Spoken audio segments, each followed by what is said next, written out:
నమస్తే, welcome to IPL 2026. ఈరోజు IPL 2026లో మరో ఆసక్తికర పోరు జరగనుంది. ముంబైతో కోల్కతా తలపడనుంది. కోల్కతాకు మ్యాచ్ కీలకంగా మారింది. ప్లే ఆఫ్ రేస్లో ఉండాలంటే గెలవాల్సిన పరిస్థితి. ఇప్పటికే ప్లే ఆఫ్ రేస్ నుంచి ముంబై అవుట్ అయింది. అయితే ప్లే ఆఫ్ నుంచి నిష్క్రమించిన తర్వాత ముంబై రెచ్చిపోతుంది. బ్యాటింగ్, బౌలింగ్ విభాగాల్లో రాణిస్తుంది. మొత్తంగా కోల్కతాకు ఈ మ్యాచ్ అత్యంత కీలకంగా మారింది. ఇదే అంశానికి సంబంధించి మొత్తం ఈరోజు కోల్కతా, ముంబై రెండు జట్లు కూడా హోరాహోరీగా తలపడే అవకాశం ఉన్నట్లు తెలుస్తుంది. ఇక కోల్కతాలో అయితే మాత్రం ఈ మ్యాచ్ జరుగుతుంది. దీనికి సంబంధించి పూర్తి డీటెయిల్స్ అందించడానికి కోచ్ మరియు అనలిస్ట్ కిరణ్ జైన్ గారు ఉన్నారు. వారిని అడిగి మరిన్ని వివరాలు తెలుసుకుందాం. కిరణ్ జైన్ గారు నమస్తే. రైట్, ఈరోజు అయితే మాత్రం కోల్కతా మొత్తానికి కోల్కతా వేదికగా రెండు టీంలు అయితే మాత్రం తలపడనున్నాయి. ఇటు ముంబై అలాగే కోల్కతా రెండు టీమ్స్ కూడా తలపడినాయి. ఈరోజు అంటే ప్లే ఆఫ్ నుంచి నిష్క్రమించినా సరే మొత్తానికైతే మాత్రం కొంచెం తర్వాత కొంచెం ఉధృతంగా ఆడుతున్నటువంటి పరిస్థితి. ఈ నేపథ్యంలో ఈ రెండు జట్లు ఈరోజు ఏ విధంగా ఉండే అవకాశాలని, వారి యొక్క బలాబలాలు?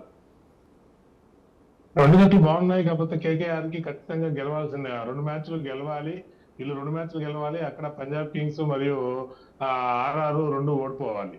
అంటే ఆ రెండు టీంలు తన లాస్ట్ మ్యాచ్ ఓడిపోయి ఇక్కడ కేకేఆర్ రెండు మ్యాచ్లు గెలిస్తే వాళ్ళకి ప్లే ఆఫ్స్ కి ఛాన్స్ ఉంటుంది. ఇక్కడ ముంబైకి అంటారా మీరు అన్నట్టు ఇంకా ఏమీ లేనప్పుడు ఉత్సాహం పెరుగుతోంది. కాబట్టి ఈ మ్యాచ్ వాళ్ళు గెలిచినా గెలవకపోయినా ఏదైనా కానీ లాస్ట్ మ్యాచ్ కాబట్టి వాళ్ళకి దీంతో వాళ్ళకి ఇంకా ఎటువంటి టెన్షన్ లేదు. వాళ్ళు నెక్స్ట్ టూ మ్యాచెస్ గెలిచినా కానీ వాళ్ళు 14 పాయింట్స్ తోనే ఉంటారు కాబట్టి పైకి వెళ్ళే అవకాశం లేదు, ప్లే ఆఫ్స్కి వెళ్ళే ఛాన్స్ లేదు. కాబట్టి ఖచ్చితంగా వాళ్ళు ఫ్రీగా ఆడతారు. వాళ్ళలో ఉన్నటువంటి గేమ్ ని ఫుల్ ప్లేజర్ గా బయట తీస్తారు. కాకపోతే కేకేఆర్కి అడ్వాంటేజ్ ఏమంటే అది వాళ్ళు హోమ్ గ్రౌండ్ కాబట్టి మంచి అడ్వాంటేజ్ ఉంటుంది. ప్రేక్షకుల యొక్క ఆదరణ బాగుంటుంది, సపోర్ట్ బాగుంటుంది. కాబట్టి మానసికంగా వాళ్ళకు ఒక అడుగు ముందే ఉంటారు. ఖచ్చితంగా గెలవాల్సిన మ్యాచ్.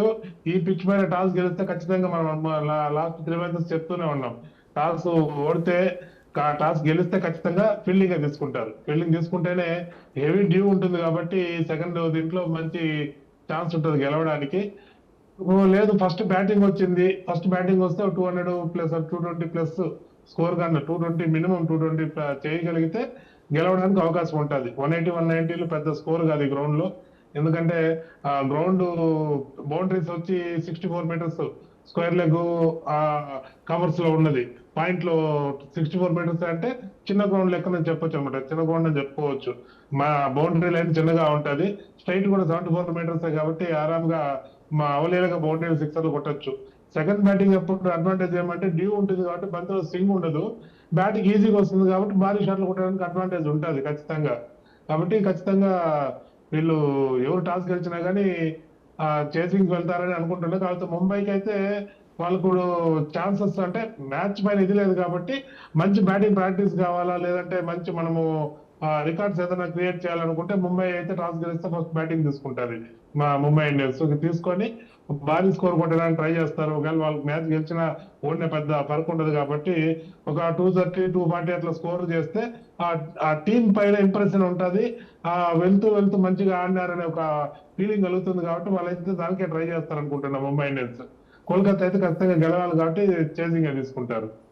ఏంటి అంటే కిరణ్ గారు, అంటే మొత్తానికి ముంబై ఇంత పోవడానికి గల కారణాలు ఏంటి? అది ఏది ఎవరికైనా సరే ఒక టైం అంటే మనం యాక్చువల్ గా మన భారతదేశంలో సనాతన ధర్మం ప్రకారం కొన్ని వాల్యూస్ పాటించాలి. దాని ప్రకారము ఏ దీపమైనా దానికి నూనె అయిపోయే సందర్భం వస్తుంది. లేదు అని అంటే అహంకారం అంటుకుంటుంది వాళ్ళకి. ఒక విధంగా చెప్పాలంటే ముంబై ఇండియన్స్ అనగానే వాళ్ళు ఏదో పెద్ద టాప్ ప్లేయర్స్, మా టీం టాప్ అనే భావన ఏం చేస్తుంది అంటే వాళ్ళు ఒక స్టెప్ కింద తీసుకొస్తారు, చూపిస్తుంది. క్రికెట్ అంటే మీ ఆలోచన కాదురా, మీ వినయము, మీ యొక్క ప్రెజెన్స్ ఆఫ్ మైండ్ మీరు దాన్ని కోల్పోయినారు కాబట్టి అది కోల్పోతే ఏ టీం అయినా సరే ఖచ్చితంగా ఓటమి చెందాల్సింది. అది ముంబై ఇండియన్స్ కావచ్చు, ఆర్సీబీ కావచ్చు, ఏదైనా కావచ్చు. ప్రజెన్స్ ఆఫ్ మైండ్ లో ఉండి 100% అహంకారం లేకుండా మనమంతా టీము, నా పాత్ర ఏమి, నేను ఎంతవరకు నేను ఆట చూపించగలను అనే మా భావన ఉన్నప్పుడే ఆ ప్లేయరు, ఆ టీం టోటల్, ఆ టీం జట్టు కూడా ఆ పర్ఫార్మెన్స్ బాగుంటుంది, గెలవడానికి ఛాన్సెస్ ఉంటాయి. వీళ్ళల్లో మనం చూస్తూనే ఉన్నాం ఫస్ట్ నుంచి కెప్టెన్సీ విషయం కావచ్చు, హార్దిక్ పాండ్యా యొక్క బిహేవియర్ కావచ్చు, మిగతా ప్లేయర్స్ అందరూ సూర్యకుమార్ యాదవ్ మౌనంగా ఉండడం, వీళ్ళు మనం గమనిస్తూనే ఉన్నాం. పైగా ఇంకోటి ఏమనంటే రోహిత్ శర్మ వాళ్ళకి లేకుండా పోవడం, ఓపెనర్ గా ఒక సీనియర్ ప్లేయర్ బ్యాట్స్మెన్ లేకుండా పోవడం కూడా వాళ్ళకి డిసడ్వాంటేజ్ అయింది. కానీ ఓపెనర్స్ డికాక్ మరియు రికల్టన్ వాళ్ళు మంచిగా ఉన్నా కానీ ఏమో వాళ్ళ యొక్క యూనిటీ అనేది భావమే అండి. బ్యాట్స్మెన్ బరిలోకి దిగాడు స్కోర్ కొట్టాలి అని అంటే అతని మైండ్ ప్రశాంతంగా ఉండాలి. అవును. ఏ మాత్రం అలజడిగా ఉన్నా అతను వికెట్ కోల్పోయే అవకాశం 100% ఉంటుంది. కాబట్టి టీంలో వాతావరణం అనేది బిల్డ్ చేయాలి. ఆ వాతావరణం ఉన్న టీము ఖచ్చితంగా తక్కువ టీం అయినా సరే పోరాడి వాళ్ళ శక్తిని అంతా కూడగట్టుకుని విజయం సాధిస్తారు. అవును.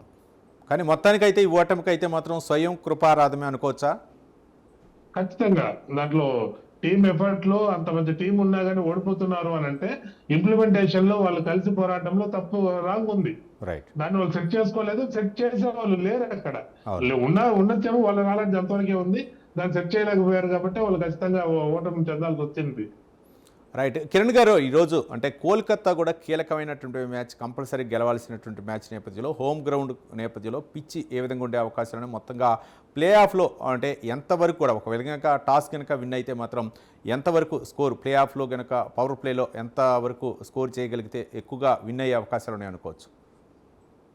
ఖచ్చితంగా ఇప్పుడు టాస్ గెలిచి ఒకవేళ కేకేఆర్ కానీ ఫీల్డింగ్ అని తీసుకుంటే ఆ పక్క బ్యాట్స్మెన్స్ ని పవర్ ప్లే లో బిలో 70 ఒక వికెట్ లేదా 2 వికెట్లు ఎత్తి 70 రన్ లోపల కానీ ఉండాలి. వికెట్ ఏది పడలేదురా అంటే ఒక 50-60 మధ్యలోనే పవర్ ప్లే లో కానీ పెట్టగలిగితే వీళ్ళు కేకేఆర్ వాళ్ళు, లేదు 70 దాటినా కానీ 1-2 వికెట్లు పడిపోగలిగితే గానీ వాళ్ళు 200 లోపల కట్టడి చేయొచ్చు. 200 లోపల కట్టడి చేస్తే ఆ మైదానంలో చేజ్ చేయడం 200 చాలా ఈజీనే, చేయొచ్చు కూడా. ఎందుకంటే వాళ్ళకు బాగా అలవాటు ఉన్నటువంటి గ్రౌండ్ కాబట్టి డ్యూ టైంలో బాల్ ఏ హైట్ వస్తుంది, ఎంత వస్తుంది, ఆ టైమింగ్ ఏంటి, ఆ గ్రౌండ్ యొక్క లెంత్ డిస్టెన్స్ ఎంత పవర్ తో కొట్టాలో వాళ్ళకి బాగా అలవాటు ఉంది కాబట్టి ఈజీగా కొట్టగలుగుతారు. లేదు వికెట్ పడకుండానే 70 రన్లు పైన దాటేసింది అంటే 220 ప్లస్ వెళ్ళిపోతుంది. 220 వరకు పర్లేదు కానీ 230 ప్లస్ గాన ముంబై గాన స్కోర్ చేయగలిగితే కానీ ఫస్ట్ ఇన్నింగ్స్ లో కేకేఆర్ ఇంటికి వచ్చేసే పరిస్థితి తప్పితే గెలిచే పరిస్థితి కనపడదు. కాబట్టి ఖచ్చితంగా కేకేఆర్ అన్ని విధాలా ప్లాన్ చేసుకోవాలి. ఒకవేళ కేకేఆర్ గాన మేము చేసి కన్నా మేము ఫస్ట్ బ్యాటింగ్ చేయగలుగుతామంటే వికెట్ లాస్ కాకుండా మినిమం పవర్ ప్లేలో 70 పైన పరుగులు పెట్టగలిగినప్పుడు మాత్రమే వాళ్ళు 220-230 ప్లస్ స్కోర్ చేయగలుగుతారు. అప్పుడే ముంబైని కట్టడి చేయగలుగుతారు. ఎవరైనా సరే ఇదే సిస్టమ్ పాటించాలి. కానీ టాస్ గెలిస్తే మాత్రం గెలవాలి అని పట్టుదల ఉన్న వాళ్ళు మాత్రం ఫీల్డింగ్కే వెళ్తారు. కిరణ్ గారు, అంటే టాప్ ఆర్డర్ బ్యాట్స్మెన్ కనుక ఒకవేళ కనుక ఫెయిల్ అయితే మాత్రం తర్వాత బ్యాట్స్మెన్ల పరిస్థితి ఏంటి అనుకోవచ్చు? టాప్ ఆర్డర్ ఫెయిల్ అయిపోయిందిరా అంటే ఆడతారు, కాకపోతే 170 to 190 మధ్యలో స్కోర్ వస్తుంది తప్పితే మిడిల్ ఆర్డర్ పిక్ చేయడం వల్ల టాప్ ఆర్డర్ ఫెయిల్ అయ్యారని అంటే నాకు తెలిసి దాదాపు 7-8 ఓవర్లు అయిపోతుంది. నెక్స్ట్ బ్యాట్స్మెన్ వచ్చి సెటిల్ అయ్యే లోపల 7 ఓవర్లు అయిపోతుంది. అప్పటికి స్కోర్ 50-60 అంటే ఆ రౌండ్ లో ఉంటది. ఫస్ట్ 10 ఓవర్ల 70 లోపల ఎంతో 80 ఉన్నా 70 ఉన్నా కానీ నెక్స్ట్ 10 ఓవర్స్ వీళ్ళు మిడిల్ ఆర్డర్ బ్యాట్స్మెన్స్ బౌలర్స్ కాబట్టి ఎంత లాగ్ కొట్టినా 80-100 కొడతారు. అంటే 160-180 190 ఆ మధ్యలో స్కోర్ వస్తుంది తప్పితే దాని నుంచి అయితే వచ్చే ఛాన్స్ లేదు.